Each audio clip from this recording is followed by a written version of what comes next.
Hi friends, இப்போது த்ரிஷா அவர்கள் எனக்கு தனிமை மட்டுமே போதும் அப்படின்ற மாதிரி சொன்ன விஷயம் தான் சோஷியல் மீடியாவில் வைரல் டாக்காக போயிட்டு இருக்கு. நேற்று விஜய் அவர்களை விவாகரத்து பண்ணுறதை வாபஸ் வாங்குறேன் அப்படின்னு அவரோட மனைவியான சங்கீதா அவர்கள் சொன்ன விஷயம் மிகப்பெரிய வைரல் விஷயமா மாறினுச்சு. ஏன்னா கடந்த ஆண்டு டிசம்பர் மாதம் நான் விஜயை விவாகரத்து பண்ண போகிறேன் அப்படின்னு சொல்லி கோரிக்கை வச்சாங்க.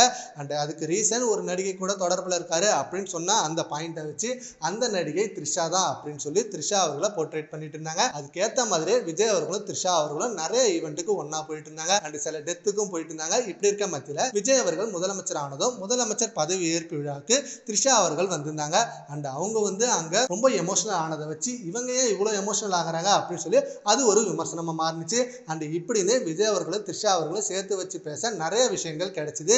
இதனால ரூமர்ஸ் அதிகமா ஸ்ப்ரெட் ஆகிட்டு இருந்த நிலையில இப்போ அந்த விவாகரத்தை சங்கீதா அவர்கள் நேத்து நடந்த விசாரணையில வாபஸ் வாங்கிட்டாங்க. இனிமே நாங்க சேர்ந்துதான் வாழ போறோம் அப்படின்னு முடிவு பண்ணி இப்படி இருக்க இந்த நிலையில த்ரிஷா அவர்கள் இப்ப ரீசெண்டா ஒரு ஸ்டோரி வச்சாங்க அவங்களோட இன்ஸ்டாகிராம்ல. அதுல நான் ஒரு இன்ட்ரோவர்ட் தான், எனக்கு எப்பவுமே தனிமை தான் பிடிக்கும் அப்படின்னு சொல்லி போட்டுருந்தாங்க. அதனால இப்ப இந்த விஷயத்த வச்சு அவங்க அப்படிதான் சொல்லியிருக்காங்களா அப்படின்ற மாதிரி சேர்த்து வச்சு சொல்லிட்டு இருக்காங்க.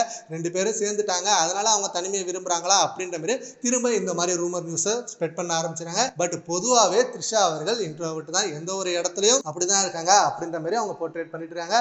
அதுக்குள்ள இப்படி ஒரு ஸ்ப்ரெட் பரவ ஆரம்பிச்சிடுச்சு. சீக்கிரம் இதுக்கும் ஒரு ரிப்ளை தருவாங்களா அப்படின்ற மாதிரி எதிர்பார்க்கறாங்க ரசிகர்கள். சரி, ஓகே ஃப்ரெண்ட்ஸ், இப்போ த்ரிஷா அவர்களோட இந்த ஸ்டோரியை பத்தி உங்க ஒப்பீனியனை நம்ம கமெண்ட் பாக்ஸ்ல கமெண்ட் பண்ணுங்க. Thank you friends.